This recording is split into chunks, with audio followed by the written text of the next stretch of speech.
அருள்மிகு கோமாளீஸ்வரன் திருக்கோயில் திருக்குடமுழுக்கு நன்னீராட்டு திருவிழா மிக விமர்சையாக நடைபெற்றது. சென்னை கோமாளீஸ்வரன் பேட்டையில் அமைந்துள்ள அருள்மிகு கோமலாம்பிகை உடனுரை அருள்மிகு கோமாளீஸ்வரன் திருக்கோயிலில் மகா கும்பாபிஷேகம் மிகச் சிறப்பாக நடைபெற்றது. இந்நிகழ்ச்சியில் இந்து முன்னணியின் முக்கிய பிரமுகரும் பாரதிய ஜனதா கட்சியின் முக்கிய நிர்வாகியுமான கஜபதி அவர்கள் கலந்து கொண்டு அருள்மிகு கோமாளீஸ்வரன் ஆசி பெற்றார்.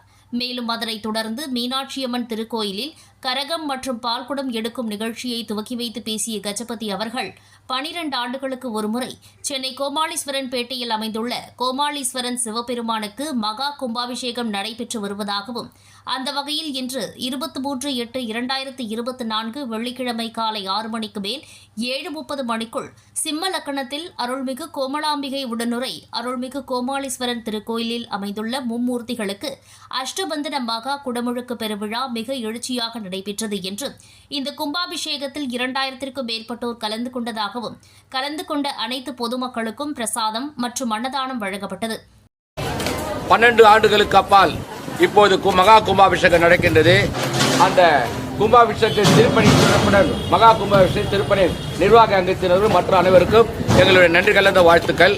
அவர்கள் இந்த 12 வருஷத்துக்கு ஒரு வாட்டி நடக்கும். இது கவர்மெண்ட் பணம் கொடுக்கறது இல்லை. கவர்மெண்ட் கோயிலுக்கு நிறைய சொத்து இருக்குது. அப்படி இருந்து கவர்மெண்ட் இந்த கோயிலுக்கு பணம் கொடுக்கறது இல்லை. மக்களே தேர்ந்து அந்த கலெக்ஷன் பண்ணி அந்த இந்த நன்றி நிர்வாக அங்கத்தினருக்கு நன்றி தொடர்மே அவங்களுக்கு இந்த வாழ்த்துக்கள். இது சிறப்பாக செயல்பட்டுறாங்க. இங்கே யுவாவும் நன்றாக செயல்பட்டுறாங்க. இந்த கோயிலுக்கு வர்றவங்க அனைவரும் இதுக்கு முன்ன இருந்தவங்க எங்க இந்த ஊர்ல இருந்தவங்களாம் சிறப்பித்து தந்தாங்க. அதே போல ஹரிராம் என்றவர் அன்னதானம் சிறப்பாக செய்வார். அவர் இன்று மிக மிக சிறப்பாக செய்து மக்கள் மனதை கவர்ந்தார். இந்த இது சுயம்பாக உருவானது. 300-400 ஆண்டுகளுக்கு முன்னாவே தோன்றியது. ஆகையால் இதுக்கு கோமலீஸ்வரன் பேட்டை என்று பெயர். ஆகையால் நம்ம பேட்டையில் உள்ளவர்களாக லெட்டர் போடும்போது கோமலீஸ்வரன் பேட்டை போடுங்க. சில பேர் புதுப்பேட்டை போடுறது அது இல்லை. இந்த கொஞ்ச நாள்ல இந்த காவல்துறை போலீஸ் ஸ்டேஷன் இருக்குது, அதை அப்புறப்படுத்தி வாட்ச் வழங்குவதற்காக இந்த மக்களுடைய கோரிக்கை அதை நிறைவேற்றி தருவார்கள் என்று எதிர்பார்க்கிறேன்.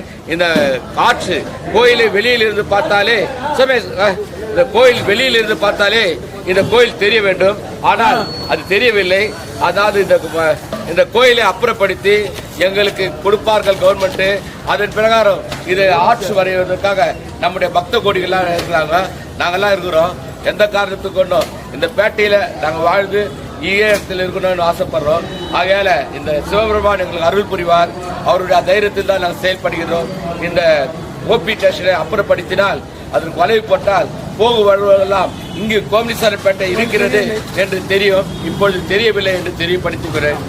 மேலும் இந்த மகா கும்பாபிஷேக நிகழ்ச்சியில் அரசியல் கட்சி தலைவர்கள், முக்கிய பொறுப்பாளர்கள், மாமன்ற உறுப்பினர்கள் மற்றும் இந்து முன்னணி சார்ந்தவர்கள் market Bhaskar, Somasundaram, Vijayakumar, Arangannal, Russia Mahesh, P Padmanabhan, SR Prabhakaran, Shankar, RS Sathish, S Jaishankar, G Maheshkumar மற்றும் மீனாட்சியம்மன் திருக்கோயிலின் ஒருங்கிணைப்பாளர் திருநாவுக்கரசு மற்றும் இந்து அறநிலையத்துறையைச் சேர்ந்த அதிகாரிகள், செயல் அலுவலர் ஆகியோர் திரளாக கலந்து கொண்டனர்.